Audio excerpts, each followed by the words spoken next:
अस्सलाम वालेकुम, hi viewers, I am Waqar Ahmed Baloch, this is wow watch me now YouTube channel. आज मैं आपको Z600 वर्क स्टेशन की जो है टूनअप यानी कि सर्विस करके दिखाऊंगा। HP ये सर्वर मशीन है जिसे मैं रेंडिंग प्रोड्यूसिंग वगैरह के लिए चलाता हूँ। इसके जो हैं मेजर कंपोनेंट्स हैं उसको मैं खोल कर जो है आपको मैं उसके बारे में मालूमात दूँगा, ब्रीफ दूँगा। रफ्ता रफ्ता वीडियो की जानिब चलेंगे।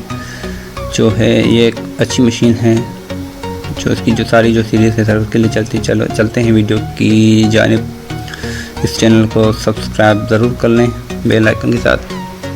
चलें जी, ये जो CPU है इसे मैं इसके कवर को जो है ओपन करूँगा।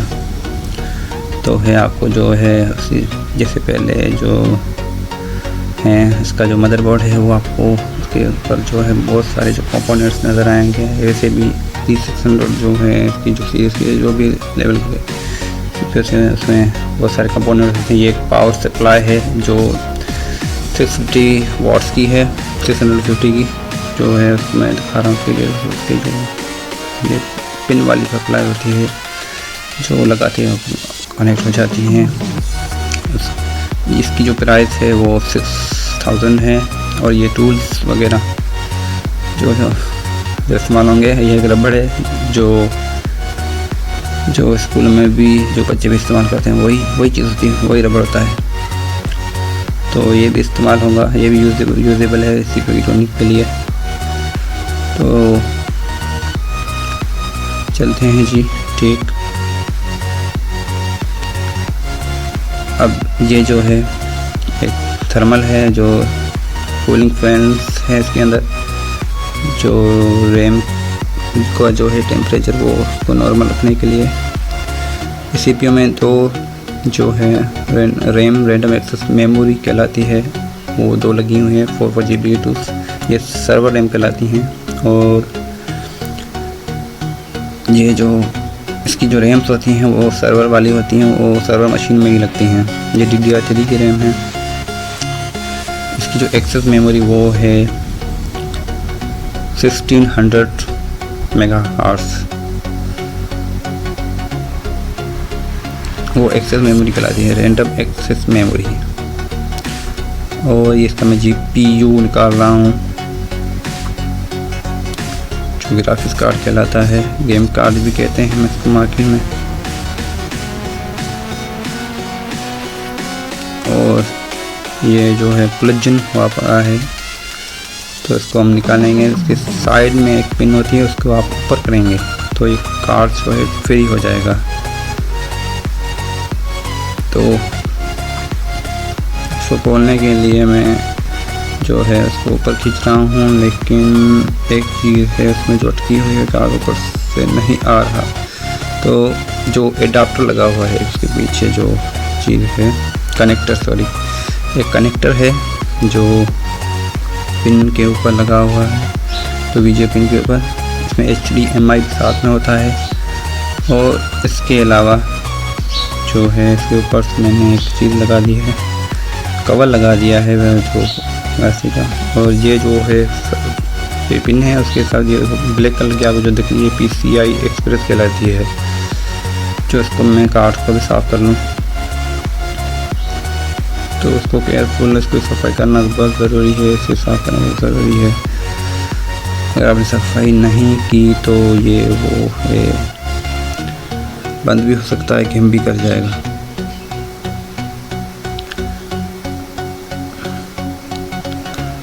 और 2 चीज़ें तो साफ़ कर ली। ये एक पावर सप्लाई केबल है, इसकी जो केबल्स होती हैं वो बोर्ड्स के पीछे ही ढकी होती हैं, हिडन होती हैं, तो अलग से जो है सप्लाई से कनेक्ट होती हैं। ये सारी मैं पिन निकाल के उसी जगह पर रख के लगा रहा हूँ। तो उसके मुंह को आप देख लें कि कौन सी पिन कहीं पर है कहीं पर नहीं होती, तो उसको देख कर आपको एक एक केबल करके आप निकाल के लगानी पड़ेगी।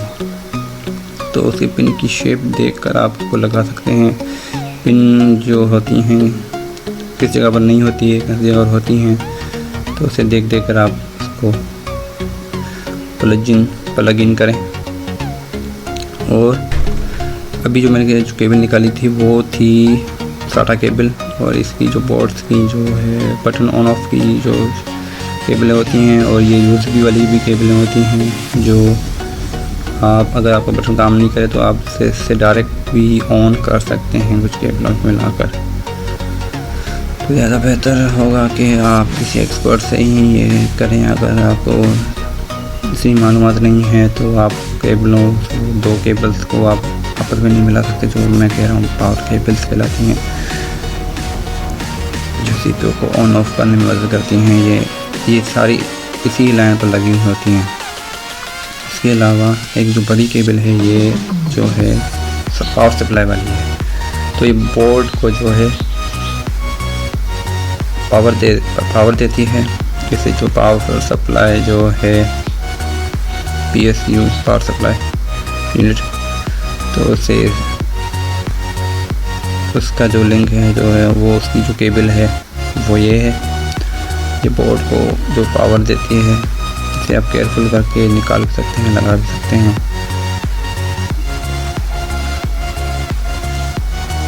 उसके अलावा जो है हम चलेंगे आगे रात की जानिब, जहाँ जो काम होगा इसके अंदर जो भी सर्च करने के लायक होगा वो आपको खोल के दिखाऊंगा।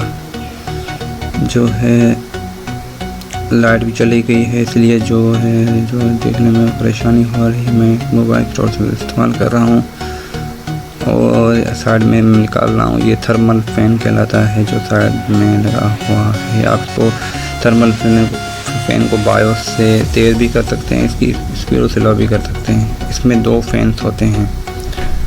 कूलिंग के लिए ये मशीन है जो वो काफ़ी जो हैंडेबल होती है, जो सही तरह से होती है। इसके जो थर्मल फैंस हैं वगैरह, जो हर चीज़ के अपने अपने जो रैम्स के ऊपर साजे से पहले आपने देखा था, इसके CPU में 8 फैन तक होते हैं। तो उसका जो है यही कारण होता है कि ये जो मशीन है, सर मशीन है, 24 आवर्स जो है कंटिन्यू चलने के लिए होती हैं। जैसे कि बड़ी बड़ी फ्रेंचाइजी कंपनियां हैं, वो अपने सर्वर्स को चलाने के लिए या रेंडरिंग के लिए, प्रोड्यूसिंग के लिए इस्तेमाल करती हैं। ये 24 घंटे चलने वाली मशीन है और ये जो है लाइट को भी ज़्यादा जो है इस्तेमाल करती है। और इसकी जो सप्लाईज होती हैं CPU की, वो बड़े बड़े वाट्स की होती हैं। कुछ सप्लाईज तो इसकी जो हैं 1100-1150 वाट की भी होती हैं, 1150 वाट। तो मैंने इसको किस तरह से साफ़ किया, तो यही जो चीज़ें हैं आपको करनी पड़ेंगी। मैं जो हर तरह की वीडियो बनाता हूँ, ये होममेड वीडियो होती है। होममेड मतलब होम की जो भी एक्टिविटी है उसे मैं शो करता हूँ आप दोस्तों के लिए। तो बेहतर होगा, आप जो है मेरे लिए बेहतर होगा। तो आपसे गुजारिश है कि इस चैनल को सब्सक्राइब ज़रूर करें बेल आइकन के साथ। तो एक साइड में भी एक केबल थी, उससे मैंने निकाल के वहीं पर लगा दिया। तो ये इसी की जो है कूलिंग जो थर्मल है, जो रैम्स के ऊपर लगा हुआ था, वो मैं आपको घुमा फिरा के दिखा रहा हूँ। तो मैंने उसको साफ़ कर दिया था, इसलिए मैं दिखा रहा हूँ कि कैसे चमका हुआ है। तो बहुत सारे इसकी कंपोनेंट्स होते हैं। Z600, 800, जैसे कि 610 भी होता है, 810 भी होता है, ऐसे 620, 820 भी होता है, 420 भी होता है। तो 840 जो है वो अभी जो जिसकी कीमत है 4.5 लाख 5 लाख तक का भी है। 840 वाला जो CPU है। तो अभी जो मैं आपको जो उसके ट्रेस हैं उसे मैं बाहर निकाल रहा हूँ। ये ट्रेस जो है इसके अंदर क्या हार्ड डिस्क लगी हुई है, HDD हार्ड डिस्क ड्राइव कहलाती है। HDD हार्ड डिस्क ड्राइव जो है लगी हुई है। एक तो 2TB की है, WD वेस्टर्न डिजिटल। इसकी जो अच्छी ब्रांड्स हैं, वो 2 अच्छी कंपनियां हैं, वो हैं सीगेट, उसके अलावा WD वेस्टर्न डिजिटल। और सैमसंग वगैरह भी होती हैं ज़्यादातर, जो जिसकी ब्रांड डिमांड है, जिसकी अच्छी क्वालिटी वाले हैं दुकानदार कहते हैं या कस्टमर कहते हैं, जो रिकमेंडेड होती है कस्टमर के लिहाज से, वो WD है। ये जो आपको मैं गोल दायरा दिखा रहा हूँ, इसके ऊपर जो है कार्बन जमा हुआ आपको दिख रहा है। इस कार्बन को आपको साफ़ करना पड़ेगा। इसको साफ़ करने से क्या है कि जो हार्ड डिस्क है वो क्विक रनिंग होगी, और इसके ऊपर जो मेल है, ये जो कार्बन है, उसे आप रबड़ से ही साफ़ कर सकते हैं। मैं रबड़ इस्तेमाल कर रहा हूँ अभी, तो ज़्यादा जो है कंट्रास्ट ब्राइटनेस बढ़ने की वजह से जो मैं फ्लैश के क्लोज कर रहा हूँ तो वो दिख रहा नहीं इसी तरह। मैं आपको इसलिए कह रहा हूँ कि ये रबड़ है जो गोल दायरे के ऊपर लगा रहा हूँ। गोल दायरे शेप का जो है ना सर्किट है, इसके ऊपर जो बोर्ड है उसे वैसे भी WD का जो बोर्ड्स हैं वो अच्छी तरह का उल्टी सा लगे होते हैं, जो कि आईसियाँ ट्रांजिस्टर्स जो है वैक्यूम वगैरह जो भी हैं वो नीचे की जाने होता है, ठीक नीचे की साइड होता है। तो आप इसको इस गोल दायरे के शेप को जो उधर ही कार्बन ज़्यादा जमा होता है, तो उसको साफ करके देखें कि आपको जो है रनिंग में चेंज नज़र आएगा, बिल्कुल चेंज नज़र आएगा आपको। तो ज़्यादा बेहतर है तो आपको केयरफुल करके निकालें, और इस हार्ड डिस्क को आप नीचे गिरने, अभी देखना ये किसी तरह से चमक रहा है, साफ़ हो गया। तो रबड़ इस्तेमाल किया जाता है जहाँ जहाँ कार्बन जमा हो जाता है, जहाँ जहाँ कार्बन बन जाता है, काला हो जाता है, वो चीज़ काली दिखने लगती है, तो उसे आप रबड़ से ही साफ़ कर सकते हैं। बहुत अच्छे से मारने की ज़रूरत, अगर रबड़ मारने के बाद आपको कपड़ा मारने की ज़रूरत है तो उसको आप कॉटन से या क्लॉथ से आप साफ़ करें। तो जहाँ जहाँ आप रबड़ मार रहे हैं उसके साथ वो चीज़ जो है कार्बन वो उतर जाएगा। तो उसके बाद आप उसको उस पर जो है कपड़ा इस्तेमाल करें। हार्ड डिस्क को आप कहीं किसी भी हद तक जो है हार्ड डिस्क को जो है गिरने ना दें, हार्ड डिस्क को हिट होने ना दें। अगर कौन से वो हिट हो गई, हार्ड डिस्क आपसे HDD आपके हाथ में गिर गई, तो उसके अंदर बैट सेक्टर आ जाएंगे। ये बहुत नाजुक चीज़ होती है। ये चीज़ अगर आप ख़रीदें तो आपको चाहिए कि इसकी जो हेल्थ है वो 100% होनी चाहिए, और उसके जो हैं बैट सेक्टर वो 0 होने चाहिए। अब ये दोनों चीज़ें लाजमी चेक करें, क्योंकि ये जो डेटा है वो वापस नहीं हो पाएगा। बाकी तो चीज़ें सारी आ जाएंगी। ये अभी मैं आपको रैम दिखा रहा हूँ, तो ये रैम है। इसके जो ऊपर से हैं आपको जो काले काले धब्बे दिख रहे होंगे, जिसके जो पिन हैं, जो इसके ऊपर मैं आपको कार्बन साफ़ करके दिखा रहा हूँ। पेयर्स वगैरह होती हैं जो इसकी जो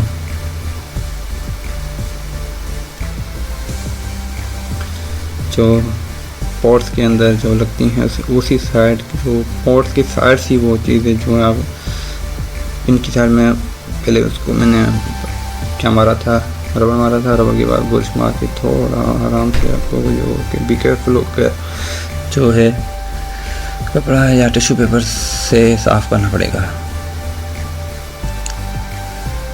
तो ये रैम जो है मेरे हाथ में, इसमें ये 14,000 मतलब 14,900 U की होती है। जो PC3 मतलब PC3 हो तो DDR3 कहलाएगी, अगर PC4 हो तो DDR4 कहलाएगी। DDR3 जो है रैम है वो उसकी जो एक्सेस मेमोरी है मेगाहर्ट्ज़ वो 1864 या 2000 तक होती है। अगर 2400 2200 है वो DDR4 में आ जाएगी एक्सेस स्पीड।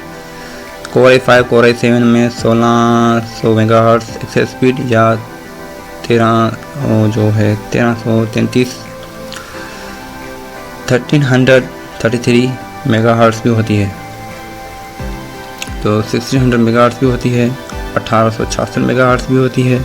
ये रैम के अंदर हमको मेगाहर्ट्ज़ बता रहा हूँ जिसकी एक्सेस मेमोरी एक्सेस स्पीड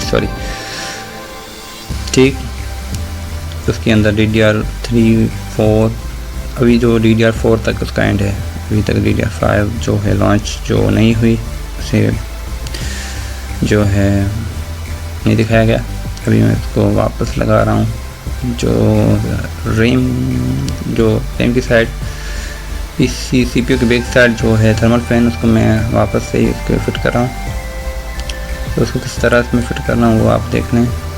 अगर सबके पास तो Z600 या Z वाली सीरीज़ HP में वर्कस्टेशन वाली सीरीज़ तो नहीं होगी, लेकिन आपको कुछ तो मालूमात इसके अंदर जो मिल जाएगी। आपको चीज़ों को भी केयरफुल करके कैसे निकालना, कैसे साफ़ करना है, तो क्या क्या इस्तेमाल चीज़ें होती हैं उसके अंदर थोड़ी थोड़ी। जैसे इसकी जो ट्यूनअप है वो ज़रूरी है। जिस तरह से एक बाइक की भी ट्यूनअप करना ज़रूरी होती है, तो इस तरह से गाड़ी जो रनिंग में जो है इम्प्रूवमेंट लाती है, कुछ चीज़ें स्पीड जो है इंक्रीज़ होती हैं। तो इस तरह से ये CPU भी ऐसे चलता है। इसमें जो है स्पीड में चेंजिंग आती हैं, वो चीज़ें तेज़ चलना शुरू हो जाती हैं। तो हर चीज़ की एक जो है केयरफुल होती है, सफाई होती है। आपको सफाई में रहना और सफाई करना बहुत ज़रूरी है। सफाई करने से सफाई रखना बहुत ज़रूरी है। तो लोग इस चीज़ को नहीं देखते, वो उसका केयरफुल नहीं करते, वो भागते हैं दुकानदारों के पास के बाद, तो सब कुछ उसका जो है बिगड़ जाता है, ख़राब हो जाता है। तो सफाई करें, जो अपनी चीज़ों को केयर करना भी ज़रूरी है। मैं जो ट्रेस हैं उसको मैं वापस फिट कर रहा हूँ। तो किस तरह से वो ट्रेस जो हैं फिट हुए, जिसके अंदर HDD है, वो प्लगइन जो होती है लग जाती है, कनेक्ट हो जाती है जो CPU के साथ। तो इसको आप केयरफुल करके लगा दें तो अच्छी तरह से ये चीज़ें जो हैं डिटेक्ट करना शुरू हो जाए। चलो आगे चलते हैं। अब ये 3-4 चीज़ें हो गई जो मैंने आपको समझा दी। अभी थोड़ा इसको हम जल्दी करके देख लें कि आपको जो मेन चीज़ें हैं उसके बारे में आपको समझा दूँ, उसके बारे में आपको जो है ब्रीफ दे दूँ, इंफॉर्मेशन भी दे दूँ। चलो तो अभी आपको मैं जो है फोकस करके दिखा रहा हूँ। उसकी जो सप्लाई पड़ी हुई है वो 650 वाट की, उसे मैं जो ख़राब हो गई दूसरी लाया था, तो जिसे इसकी प्राइस है 6-7 हज़ार तक, 8 हज़ार तक भी है। रिसेप्शन की तरफ पावर सप्लाई है तो उसकी कीमत, तो उसे मैं जो है लगाने जा रहा हूँ। अब इसके साथ मैंने जो केबल कुछ हुआ था वो GPIO की केबल थी। इसके अंदर अब खुद की ही GPIO केबल होती है जो GPIO को पावर देती है। तो दूसरे जो CPIOs होते हैं इसके अलावा उसके अंदर जो है GPIO केबल अलग से ही जो है अटैच करनी पड़ती है पावर सप्लाई के केबल के साथ। तो इसकी जो इसको भी केयरफुल हो कि मैं इसके अंदर फिट कर रहा हूँ, क्योंकि ये जो है अंदर से ही फिट हो जाती है, बाहर अंदर की साइड से ही इसको बस ऊपर से एक डिस्क की तरह रखना पड़ता है, डालना पड़ता है। तो कुछ परेशानी आ रही है इसको फिट होने में, क्योंकि जो दूसरी इसकी जो सप्लाई वो दूसरी थी, अलग थी। अभी ये अलग चीज़ है, जो कुछ ना कुछ तो डिफरेंस तो रहेगा, चेंज तो रहेगा सप्लाई में। तो शेप तो भाई भले वही हो, लेकिन चीज़ें करवानी होती ना, तो बात वो होती है। तो ऐसा भी केयरफुल हो के मैंने इसको जो है फिट करने में कामयाब हो चुका हूँ। अब ये करना तो बहुत ज़रूरी है, मैंने देखा। ठीक है, अब ये सप्लाई जो है ख्याल फिट हो चुकी है।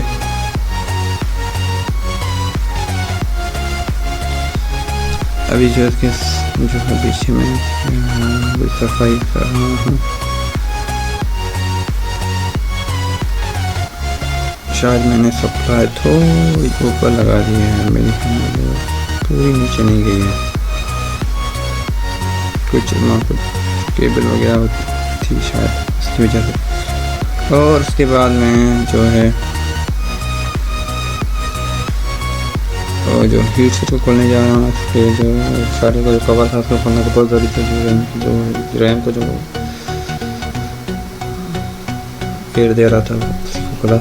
अभी जो है इसकी जो नट्स है वो रफ्ता एक बार जो है ब्लंटली जो खोलने पड़ते हैं, एक ही एक वो आपको खोलना पड़ेगा, एक दूसरे को ऐसे अगर तीनों को एक को खोल दिया तो बाकी जो 3 फिट थे, इसलिए तो उससे वो जो है अटक जाएगा, वो चीज़ जो है ऊपर नीचे हो जाएगी, आपको रफ्तार खोलना पड़ेगा। उसके बाद हीट सर के नीचे मैंने जो चीज़ दिखाई थी वो थर्मल ग्लू था जो मैंने दिखाया था।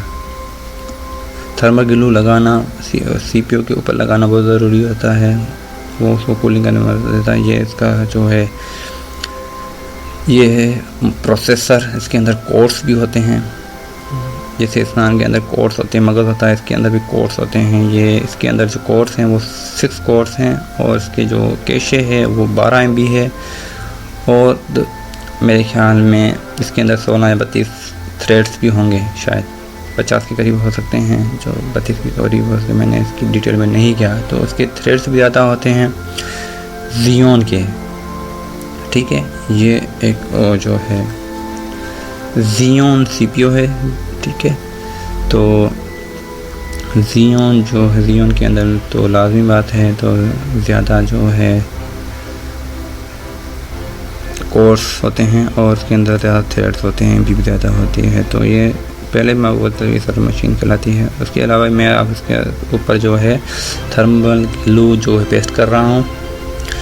तो इसको मैंने किस तरह से पेस्ट किया, किस तरह से उसको मैंने रखा है, तो इसको लोग हाथ मारते हैं, कागज़ मारते हैं, तो हाथ में सारा लग जाता है, ज़ाया हो जाता है। मैं इसको अपने तरीके से करूँगा, तो आपको नाज़रीन को मैंने आपको दिखाऊँगा, व्यू कराऊँगा। तो ये साइड में जो प्रोसेसर है वो हीट सर के ही बैक साइड में लगा दूँगा, मतलब मल दूँगा, तो ये उधर सारा जो है फैल जाएगा, जो प्रोसेसर के ऊपर ही और हीट सर के नीचे ही। तो नाज़रीन देखें कि जो है ग्लू है वो किस तरह से फैल गया है, लग गया है। तो ये एक तरीका होता है जो फैलाने का, लाजमी बात है, जो हम इसको हाथ से मलेंगे तो वो ज़ाया होगा, चिपक जाएगा। तो ये उसके साथ ही अभी लगना तो हीटसर के नीचे ही ना, अब दोनों तरफ से अगर वो गया तो हीटसर के नीचे गया तो हीटसर को उसके ऊपर आएगी, ठीक। तो थोड़ी ब्राइटनेस ज़्यादा की वजह से जो आपको चीज़ें जो मैंने वेरीफाई कर चुका हूँ, बता चुका हूँ, वाज़े कर चुका हूँ, तो ये जो चीज़ें होती हैं वो करना बहुत ज़रूरी होती हैं। तो मैंने इसको सेट करके इसको जो है मॉडिफाई करके जो है मैंने आपको दिखाया है। तो ये गर्म होगा तो ये सारा सूख जाएगा, तो ये बिल्कुल ही जो है ड्राई हो जाएगा। अभी जो वीट है, अभी जो ब्राइटनेस है इसकी वो हो गई है लो, तो उसको मैं क्लोज कर रहा हूँ अभी कैमरा की साइड में। तो ये चलें जी, लाइट ऑन हो गई, तो मैं इसको बी केयरफुल होकर लगा रहा हूँ। यहाँ मैं गलती करके बैठा हूँ, तो CPU मेरे हाथ से थोड़ा जो है प्रोसेसर जो निकल जाता है। तो मसला यह है कि जिसकी पिनें, ये पिनें प्रोसेसर की जो पिनें होती हैं, इसे छूना बहुत ही मना है, इसको पुश नहीं मार सकते। इसको आप थोड़ा भी अगर इसको गलत तरीके से पुश लग गया, ये टेढ़ी होगी तो ये सीधी नहीं होगी, ठीक है ना। तो इसकी पिन बहुत नाजुक होती है, अगर टेढ़ी होगी तो सीधी नहीं होगी, सीधी करोगे वो पिन टूट जाएगी, तो वो पूरा आपका जो मदरबोर्ड है वो ख़राब हो जाएगा। तो भी केयरफुल होकर पिनों को हाथ मत लगाएं, पुश मत लगाएं। नो यूज़ फॉर क्लीन, जो उसकी पिनें हैं उसे आप ब्रश से साफ़ नहीं कर सकते। तो मैंने इसको रख दिया हीट सेट को। अभी इसको उसके जो हैं जो नट हैं जो मैं सही तरीके से लगाऊंगा। तो रफ्ता एक एक को आपको टाइट करना पड़ेगा, पहले एक को फिर एक को, रफ्ता उसको जो है वो जो बेट है वो पूरी तरह से सीधी आएगी, जो हीट से टेढ़ी नहीं रुकेगी। अगर आप एक को ही पहले स्टार्ट कर लेंगे तो दूसरे जो है बुलेट्स हैं, नट हैं, तो वो है वो सही तरह से जो है फिट नहीं होंगे, टाइट नहीं होंगे, स्क्रॉल जो है सही तरह से जो है ना नहीं होंगे। तो रफ्ता एक को आप टाइट करते जाएं, उसको घुमाते जाएं, थोड़ा उसको 4 ही जो है उसके जो होते हैं।